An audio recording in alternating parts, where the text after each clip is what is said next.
settle for less. It's all in your head, how you think you manifest. So get ready to rise, cause we about to be the best. Gotta switch it up, gotta break the old habits. Get your mind right, turn your dreams into habits. No negative vibes, only positive thoughts.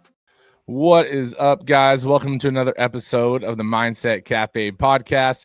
It's your boy, Devan, and I'm thrilled to have our special guest today being Nicky Billou.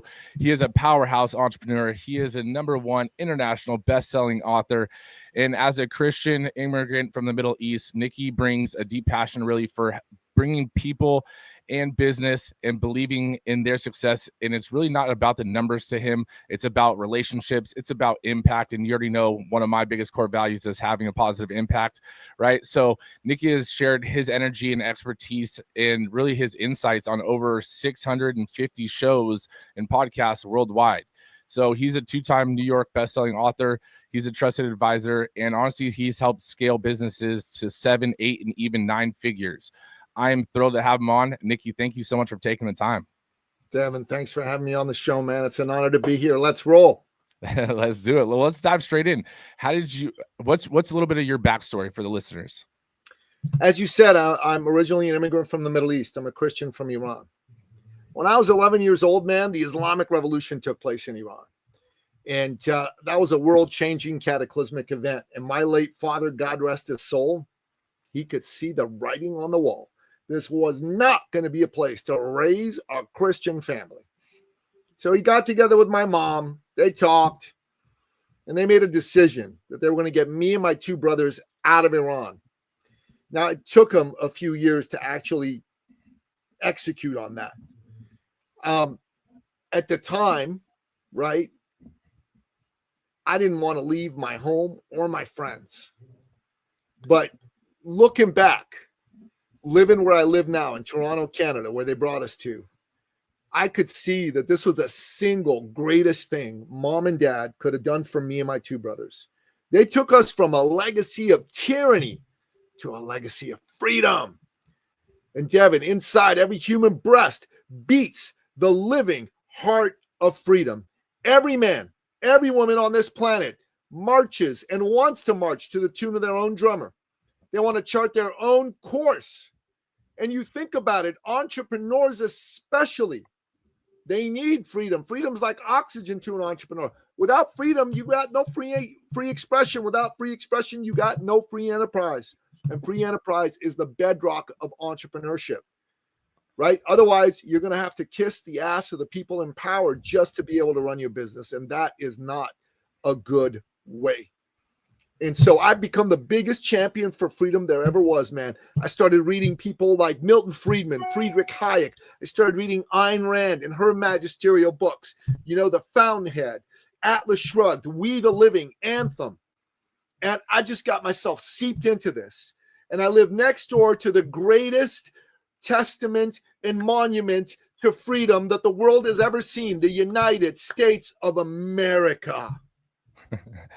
The only nation in world history founded on the premise that all men are created equal, that they are endowed by their creator with certain inalienable rights, that among these are life, liberty, and the pursuit of happiness and liberty. Let freedom ring, man. Let freedom ring. I think every entrepreneur, especially an American entrepreneur, should kiss the ground every day and thank God and thank the founding fathers of America for creating an opportunity to live a life of their choosing.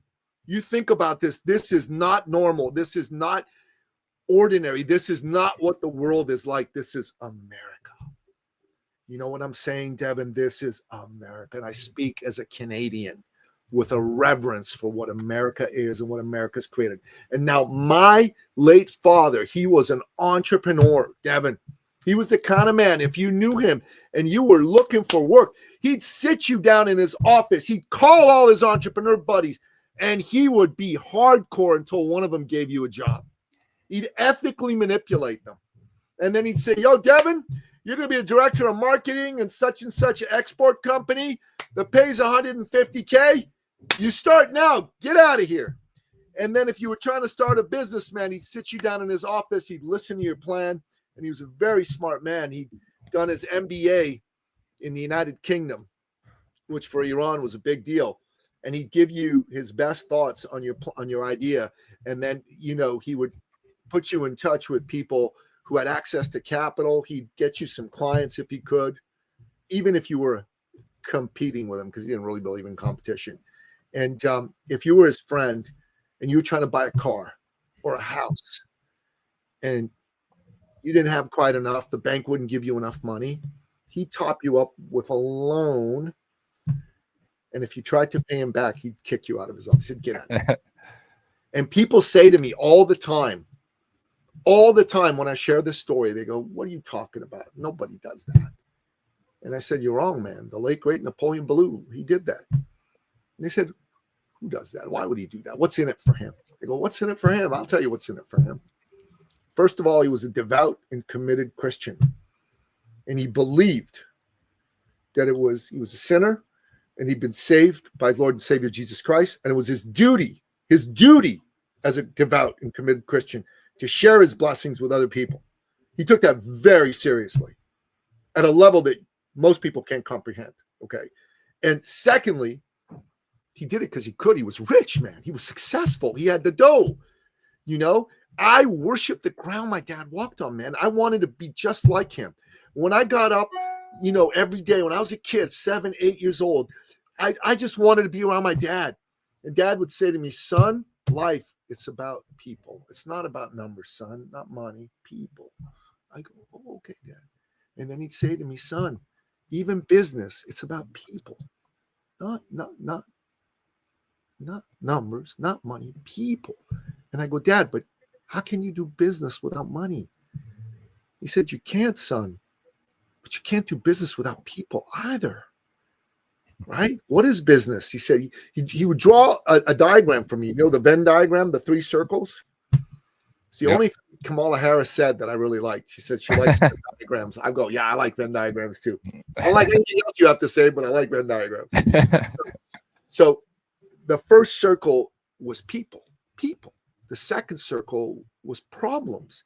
And the third circle was profit. What is a business after all, Devan? A business is an enterprise created to solve problems for people for a profit. That's all it is, right? People, problems, profit. You solve acute problems for amazing people and you make an awesome profit. That's the awe-inspiring purpose of business. And I learned this at the feet of Napoleon Billou, a great man, the greatest, honestly. And my dad would always tell me, "Son, that man sitting in front of you, man, that's someone's husband. That's someone's son. That's someone's father. That's someone's brother. That's a hero to somebody." Right? Maybe someone just like you disappointed them in business. It's your job to restore their faith in humanity. That's your job. And I'm like, "Wow, okay, Dad." And he said, he needs someone to believe in him. You need someone to believe in you. Everybody does. There are days where our belief in ourselves wobbles. You know what I mean? Wobbles. Yep. And you know what steadies it? Someone else who sees you for who you really are. They bring you a little spark of belief, and it can turn your belief into a roaring fire. And then you're off into the races, and great things will happen for you.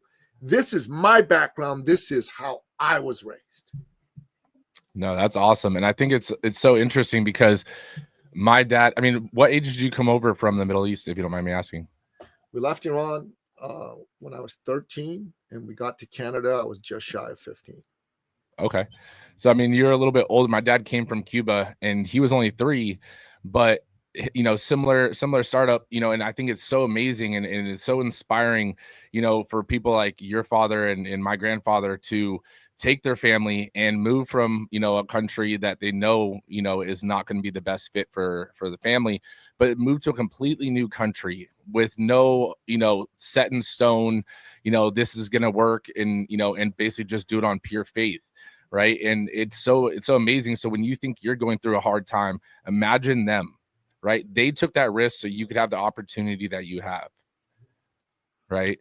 So I think that's so interesting. So, I think it's so cool because you had not only that amazing inspiration of your watching your dad do that, especially in the later ages.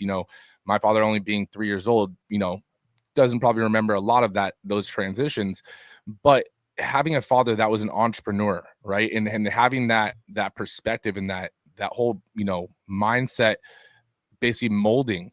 When your father came to Canada with you guys, what did he start doing? How did he start making a living, immediately, or, Well, Dad first had off? a business in Iran. That business didn't disappear, so it continued without him. He directed it from here. But when he got here, he got into a few different businesses. He opened a string of tanning salons, and he also got into real estate. He would buy homes, he would fix them up, and then he'd sell them, for a tidy profit. So he was in import export, which was the main business he had in Iran. He still did that, and he did real estate. And he also had the tanning salon, although that was just for a few years. We were in and out of that business within 5 years. No, that's so awesome. So what was your first real experience stepping into your own light as an entrepreneur, or, maybe even before the author stage? That's a great question. So I really became an entrepreneur a little over 20 years ago. Like, really jumped into that space. The last company that I'd worked for was a .com company, and it went belly up, during the .com bubble bursting, right? And I was like, what am I going to do? And what became super clear to me is that God did not want me to work for people anymore. And, everything my father had taught me was starting to resonate, to make sense. So I got into the field of coaching and consulting. Back then, I was in the health and fitness coaching at first. I was in that field for a good 10 years. But it was all about people. It was all about making a difference for your fellow man. And it was all about having control over my own schedule, being able to grow my income whatever way I wanted to. I mean, that's the beauty of being an entrepreneur. This week, I could make $50,000, $100,000. I could make $1 million. It can happen. And that's the beauty of entrepreneurship. While having a job, just over broke, that opportunity isn't necessarily there. Yeah, no, and it's funny because, like, as you say that, it resonates so deeply with me, because I've had this same conversation when I first stepped into my own as an entrepreneur, solopreneur at first, and then now an entrepreneur, in terms of, having a gym and everything like that. But it's funny because we have that same commonality of, I was in the health and fitness space, still am. And, one of those limitations, my dad, and his dad came over, got normal jobs. My dad was an LAPD officer. He recently retired. But when I was stepping into that entrepreneur light, he was not upset, but worried, and worried because it was a field he didn't know. And, obviously all your parents want to do is protect you and, give you what they know is safe. But now him seeing everything start to flourish and stuff, it's nice to show him that everything he's sacrificed, his father has sacrificed, my grandpa, was all worth it, and it's so honestly, like your analogy of it's not a numbers game, it's a people game, right? That's truly what it is. But that's, for me, that goes more than just business. That's life, right? From personal training, I scaled it to 6 figures, gym and everything like that. And it wasn't about numbers. It was genuinely about the people. If you focus on having an impact, in my opinion, if you focus on having an impact on the people, the money starts to come. But if you focus on the money, the people don't start to come, right? So can you share your philosophy a little bit more on, like, the whole, it's a people game, not a numbers game? Absolutely. I'll share the story of one of my clients. You're going to like this, because this is a fellow who was a personal trainer, struggling, and now he's got a very successful gym. His name's Callum Shaw. And I met him in April of 2018. And when he came to me, he was making like $3,000 to $5,000 a month on a good month, right? Treading water. You know what I mean? Treading water. He came to me because he needed help. Signed up for a program I have, high level mastermind with a lot of coaching. And he said, how do I grow my business? And I said, you grow your business by growing how much you serve people. Because he told me I don't like selling. But nobody likes selling. Devan, do you like to be sold? I don't want to be sold. No one wants to be sold. But Devan, do you like to be served by someone? 100%. Everybody loves that, right? Everybody. You love it. I love it. Everybody loves it. So I said, just don't think of it as selling, man. Think of it as serving. And he said, okay, so how do I do that? I said, we need to narrow your focus. So that's the number one thing you got to understand. Too many people try to be all things to all people. I said, no. So he said, how do I do that? So I said, well, who do you want to work with and why? He said, I really like to work with guys, with men, especially dads who have like recent dads who got the dad bod thing happening. And I'm going to help them get rid of the dad bod. You know, zap the dad bod. That was kind of his thing. I said, I like it. It's good. So all the messaging we helped him create was around that. And then I got him into action. So Devan, my number one characteristic, because I've done a number of personality tests and profiles of my strengths and weaknesses. So the one of the best ones is called Strengths Finder, Clifton Strengths Finder by the Gallup organization. You know, the Gallup is the pollster. So my number one strength there is called activator. That means I get into action myself and I get people into action, right? I don't let them talk. I say, what's going on? And I get them to act. So I got Callum into action. And within 2 months, Buddy went from like, you know, $3,000 to $5,000 a month to $30,000 a month. 30.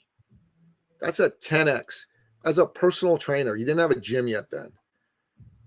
How many personal trainers do you know make $30,000 a month, bro? Not very many. Not very many, right? So Callum was with me for 2 years. He did really well. His best ever month was $46,000, which is pretty freaking amazing, I thought. And then he opened up a gym, got in with a couple partners, and he expanded the types. He hired people to work under him, so he didn't just work with the dad bods. He had a whole bunch of other things going. And now he's making $90,000, $100,000 a month with his gym. And here's the truth, bro. Here's the truth. I believed in this man. I poured into this man. I helped this man win. And to me, that is what you need to do. Whatever your business is, whether you're a fitness coach, whether you're a business coach, a relationship coach, you need to pour into people. You need to see and dig for where they're hurting, where they're suffering. And your job has got to be to alleviate the suffering. You can't look in a man's eyes or in a woman's eyes and see his pain or her pain and be okay to do nothing about it. This is why I say to people who say, I hate selling, I just go, I'm sorry, ma'am, but that's a cop-out. Sorry, ma'am, that's a cop-out. You're scared of being real with somebody. You're scared of being real with somebody who could use you. You should never try to sell somebody something they don't want or need. You know what I'm saying? Ever. Right.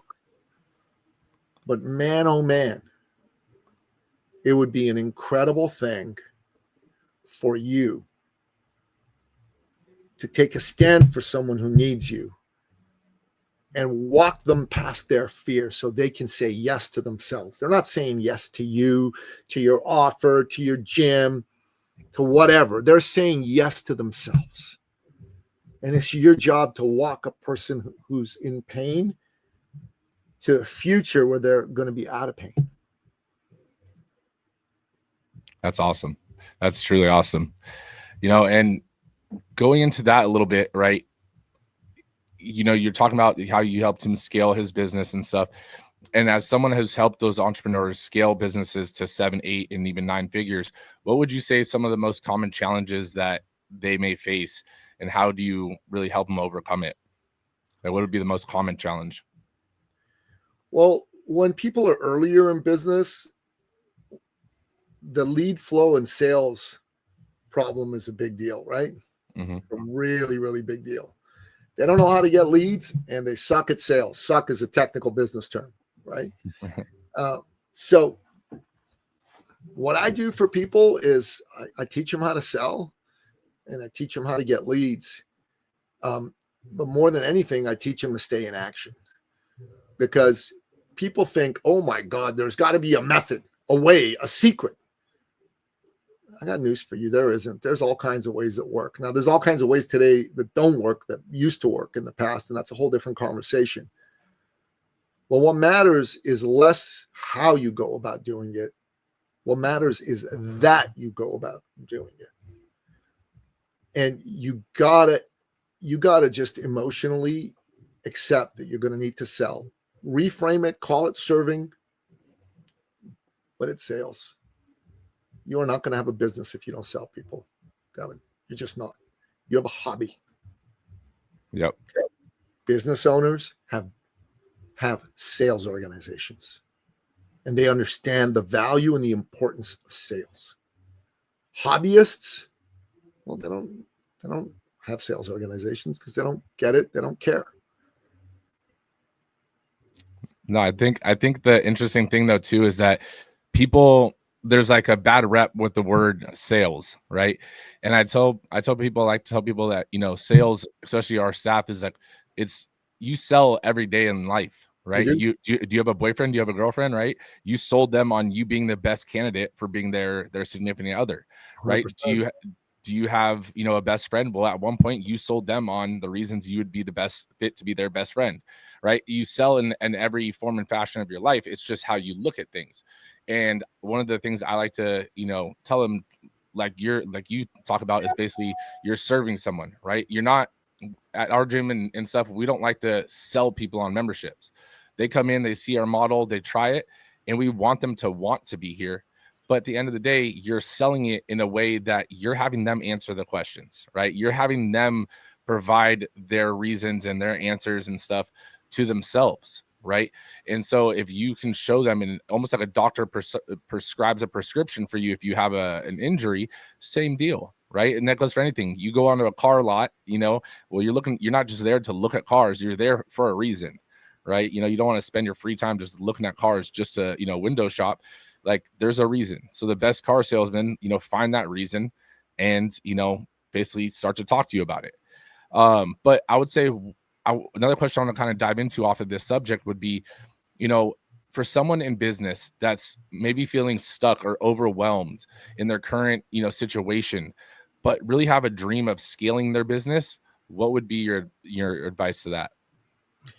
There's 4 qualities you need to have to be successful in anything. The first is the quality of decisiveness, right? You need to be decisive. You need to make a decision that you're going to do something. It can't be, I'll give it a shot, I'll try it. No, man, I'm doing this. You understand what I'm saying? That's number 1, right?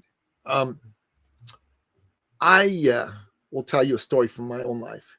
I used to be a top fitness coach. I got into business coaching. I gained weight every year. Over 12 years, I put on 50 plus pounds. I got disgusted with myself. I spied myself in the mirror with my shirt off, my belly hanging over my jeans. I said, no more. I made a decision that moment that I was going to turn that around. Second decision that I made was I was going to commit to a process, because I used to be a trainer, but I wasn't a trainer anymore. I needed a trainer, right? And I sucked at the game of getting fit and had for several years. And I committed that I was going to learn how to get fit and lean again. because you're going to suck at something until you're okay at it, until you're good at it, until you're great at it. The third thing, right? Third quality is you got to be coachable and you got to have a coach. I hired a guy who put guys my age on stage. They call him Hammer the Hammer Camera, Hammer Fitness. Okay. I called him up and I said, hey, here's my story. Can you help me? He said, yes. I said, is it possible for a man my age? He says, yeah. I said, how long will it take? He said, 6 months to a year. I'm like, all right, I'm in. I didn't even ask him what he charged. And then fourthly, you got to be resourceful. You got to put in the time, the energy, the money to win at something. To win at something. If you are trying to get better at anything and you're unwilling to invest in you, it's not going to work for you, man. You're an idiot. Let's just say, Devan, you're telling me, Nicky, I want to double, triple my business, right? And you said, Nicky, how should I do that? The first thing I'm going to tell you is, Devan, go buy 10 books on various aspects of how to scale gyms, how to scale businesses, how to grow leaders. Like this, you got to grow yourself as a leader to be a better, to do better than you're doing now. You need to be a better leader than you are right now. $30 a book, that's $300. If you were unwilling to invest that $300, I wash my hands of you because there's no way you're going to succeed. The second thing is you probably need to sign up for a couple of workshops or courses, right? Those go from anywhere from $2,000 to $10,000 each. Let's just say they were $5,000 each. So that's $10,000. If you're unwilling to do that, you're done. Thirdly, is I'd probably tell you, you need a coach. You need a coach you trust, someone who's going to activate you, like I do for people, get you out of your comfort zone, get you into action. The minimum a coach is going to cost you is $10,000, and it goes up from there. So guys I work with, like if a guy works with me for a full year, one-on-one, it's $100,000, right? So say 10 to 100 grand, let's say 20 grand is what you're going to spend on your coaching. So there you go, bro. 20 grand on coaching, 10 grand on conferences, $300 on books. That's $33,000 of investment in the most important asset in your business, you. That's is a no-brainer, right? That is a no-brainer. How much do you think Apple invested in itself last year as an organization? No idea. $400 billion. $400 billion. How much do you think their training budget is? Just their training budget for employees. It's in the billions. Billions. You're telling me you're not going to invest in yourself? Are you nuts? Are you high? That's the first thing you got to do. Skills you don't have that you need to get, invest in acquiring them. And you have employees, you need to invest in their training too. You got $1 million a year gym? I'd say you probably need to put $100,000 a year away to invest in you and your team, minimum. Because if you do that, then you'll go be a $2 million gym. The great Robin Sharma, the author of the legendary book, The Monk Who Sold His Ferrari, just sold 15 million copies of that book, all right? Once said to me, I used to be his fitness trainer, if you want to double your income this year, triple your investment in personal and professional development. That means buy the books, hire the coaches, join the masterminds, attend the conferences and courses. Do it all. Minimum. So someone who's struggling, this is what I tell them. Invest in yourself large. Get a loan if you need to, if you don't have the cash. But do it. Do it now. No, that's so honestly, it's so true. I mean, I've hired, coaches, and, I've spent tens of thousands of dollars on coaches, and, I'm part of masterminds, and there's levels to it too, right? There you can sign up and, for the masterminds and get into the base level one. And it's like, you'll get some information, if you're contributing and all that kind of stuff too. But once you want to really start elevating your circle, you got to start elevating the amount you've invested in yourself, so that you can acquire some of those skills. And also my big thing is like shortening the timeline, right? The way I view it is, I want to shorten the timeline. Someone else has already faced these problems. Someone's already, overcame these struggles. Why am I going to sit here and beat my head against the wall, for the next month, year, however long it takes me to solve the problem when I can do it in a day or a week, and it's like, it's a no-brainer. It ends up paying for itself. And that's the craziest thing, is people are so scared to invest in themselves, but yet they're okay just settling and only having a dream, right? Because a dream that's always a dream, it's just, it's make believe, right? You got to actually start taking action for it to become a reality, right? So one thing I do want to mention, and I know a lot of the things that you describe, is all through stories, right? And I think it's so cool that you have stories to all the answers and stuff. So how do you think that storytelling and the importance of it plays a role in connecting with people, and even more so growing a business? Brother, that's such a good point. I think human beings relate to one another with story. And if you believe what I said at the beginning of the show, which is life is a people game, not a numbers game. If you want to grow your business, you got to be telling lots of stories, man. You got to be telling stories. That's how you're going to connect and relate to your fellow man and woman. That really is. And you got to listen to people's stories, because those stories are what are going to have them connect with you, right? I'm a big believer in using stories. When I come on podcast, I tell between 3 and 10 stories, depending on how long the show goes for. Yeah, no, that's awesome. Looking back on your journey, what's one piece of advice that you wish you'd have received earlier in your career for you personally? What you just said, shorten the timeline, man. Shorten the timeline. That's one thing I wish I had received as advice and acted on. I'd probably be way ahead of where I am right now. No, that's awesome. And I mean, you've been on guest, appearances, and you've talked with, some of the world's top leaders and influencers. What are maybe the top 1 or 2 lessons that you've learned or taken away from just conversations with them that resonate with you? The greatest people in the world love people. They're like my father. That's what I really have understood. My father was a great, great man, and he understood that life was about people. And, guys like John Maxwell, he's all about his fellow man and woman. Guys like Jack Canfield, all about people. That's what they're all into. And I'll end off my appearance with you with one last story. Okay. You're going to love the story. It's a beautiful story.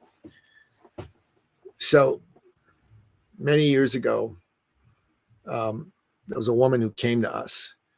And at the time that we met her, she had been the country director for one of the world's largest and most famous personal development corporations, like world renowned. And she ran Canada. And she brought a guy on board to help her run the company because she thought he was very talented, right? Kind of like Steve Jobs back in the day with John Scully and Apple. Remember that story? If you've ever watched the movies about it or read his books about this guy. Anyways, just like Steve and John, for the first year, they got along great. But after year 1, just like Steve and John, their visions of the future started to diverge, and they started to clash. And they had a board of directors, and the board of directors got involved, and they sided with him, and they kicked her out of her own company. She started Canada. So you might think to yourself, how the hell do you get kicked out of a company you started? It can happen when there's board of directors involved. So for a year and a half, this woman was bereft and lost. Someone told her about me. And I knew her tangentially and slightly. So we met. She came. She did our program. And she says, okay, this is great. I'm signing up. And I said, great, sign up, girl. And we really poured into her. We loved on her. And in her first month with us, man, remember for 18 months, she's not been making money, right? She made 10 grand. So she was ecstatic. In her second month, she made 12 grand. In her third month, she made 18 grand. In her fourth month, she made $62,200. this was powerful. And that number, it'll become germane in a moment. She was ecstatic. She kept going from strength to strength.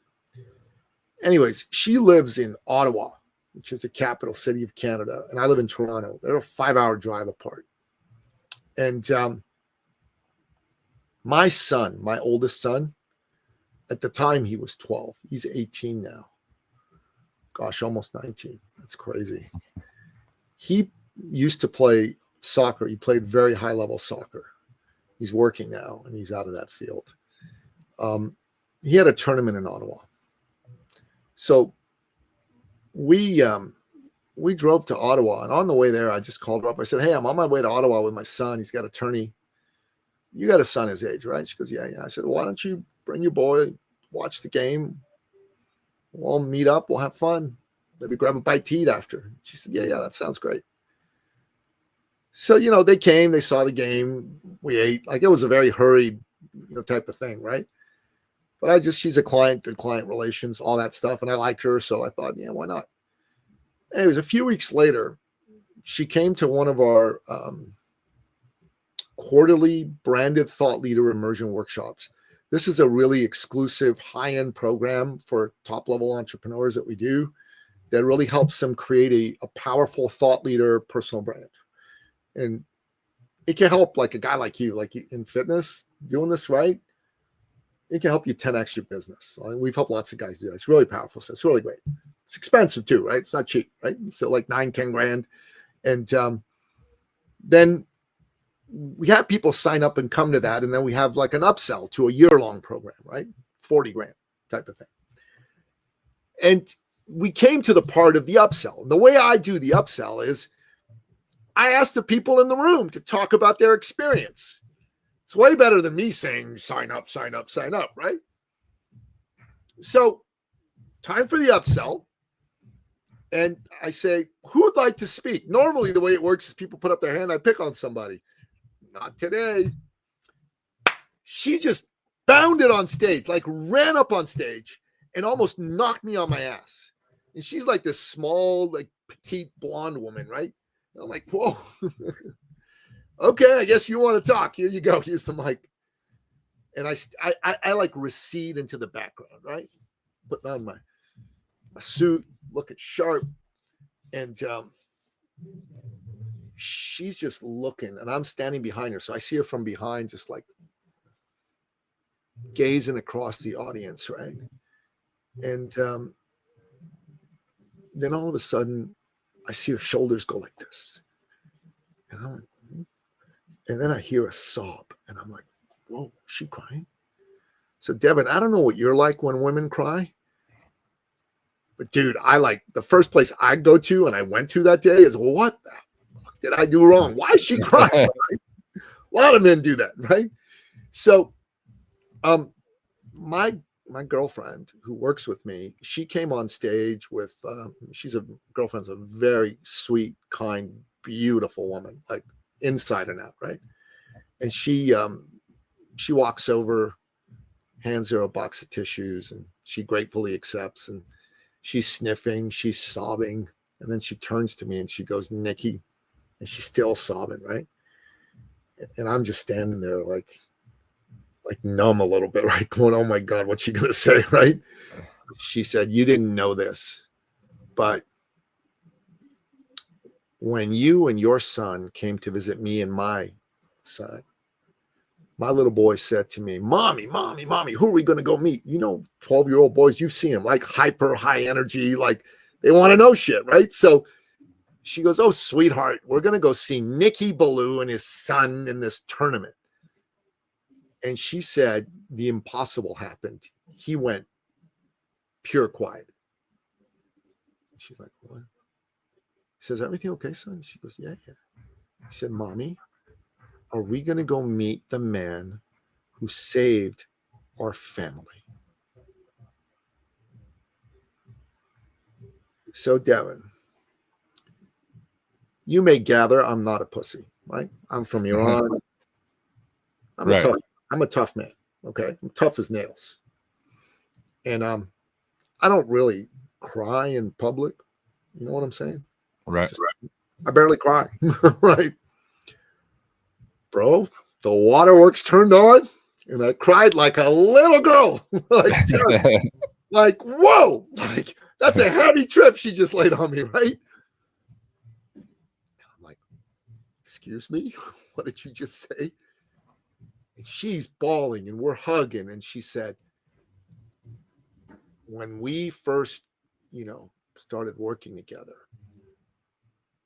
I never told you, but I had not made any money in 18 months. I hadn't paid my mortgage in months. My husband and I were fighting every day, loud, like cats and dogs in front of our 3 little boys. My boys were freaking out. They thought we were going to break up. We were going to lose our family. They thought we were going to lose our home, lose our family. The number one reason couples break up is fights over money, right? You heard this before, Devan? Yep. Money and sex. But money.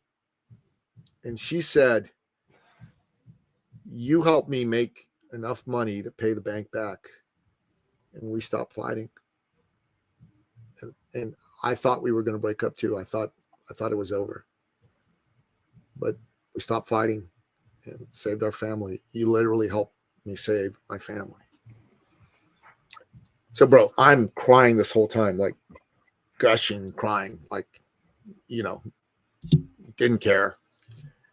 She cried. We hugged. Everybody like, oh, they all clap. She sits down. Now, remember I told you this is a $40,000 program, right? That I'm upselling. Right. So not everybody buys a $40,000 program in the room. You probably have noticed that yourself. You've been in a room or two, you told me, right? Not everybody buys a 40K program, right? In fact, most people don't. You would probably agree, right? Some people do, but most don't. We had 8 prospects in the room for the program. And usually this is how it goes. Some people are, sign me up. Some people are, forget it. And some people are, I don't know. And I got to talk to them and see if I can get them off the fence. So, Devan, do you want to take a guess what happened this time? It was probably a rush to the table. Devan, everyone signed up for the $40,000 program. Everyone. All 8. That's crazy. It's never happened that way before or since. Like, I've signed most of the people in the room since. Never again, everybody. And there were 2 guys, 2 of the prospects had told me the day before the enrollment, they had taken me aside and said, look, Nicky, buddy, I want to talk to you. And they said, look, I know, I've been to these events. There's going to be an enrollment opportunity coming, right? You're going to have something else you're going to want to sell us. Like, that's the way he said, sell us. Like, that energy, like, dude. He said, I just want you to know. And like his energy was really in my face, right? Like just you with his hand like that I will not be buying whatever it is you're selling in your enrollment up there. And I don't want you to be disappointed or angry, but the energy was like, fuck you, I'm going to punch you in the mouth. How dare you even like consider selling me, right? Like it was that kind of energy. And I'm like, okay, dude, whatever, dude. Like I didn't want to like get into that energy with him, right? Okay, good. Just whatever. It's like you do what you want to do. All good. All good. That sumbitch was the first dude to sign up. The first dude. The first. And he came to me with the same energy, but just slightly dialed down. He said, you son of a bitch. Excuse me? He said, I wasn't going to sign up for your damn opportunity. I said, yeah, so why did you? Right? So I really didn't give a shit if he signed up or not, right? He was a little annoying, to tell you the truth at the time. But then he let his mask slip and he got real. He got real with me. He said, I don't know. Yeah, I'm getting emotional just saying it. I says, I don't know, what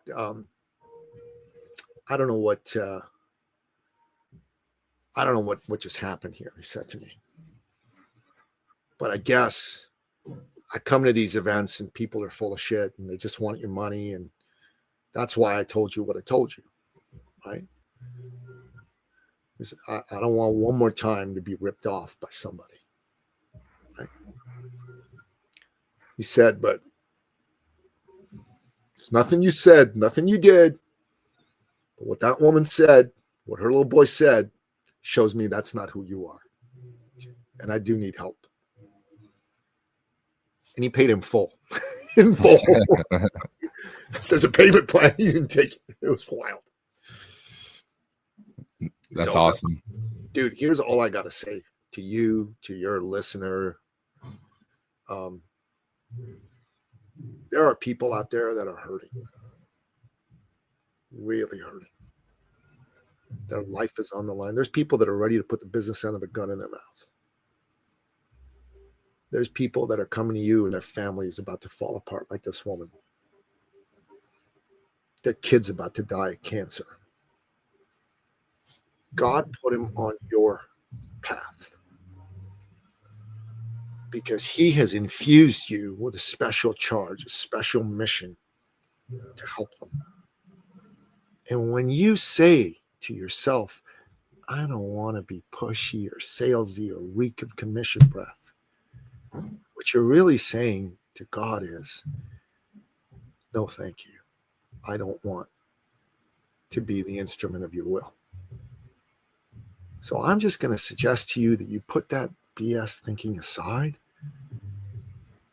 and you step forward for humanity. And that's a wrap.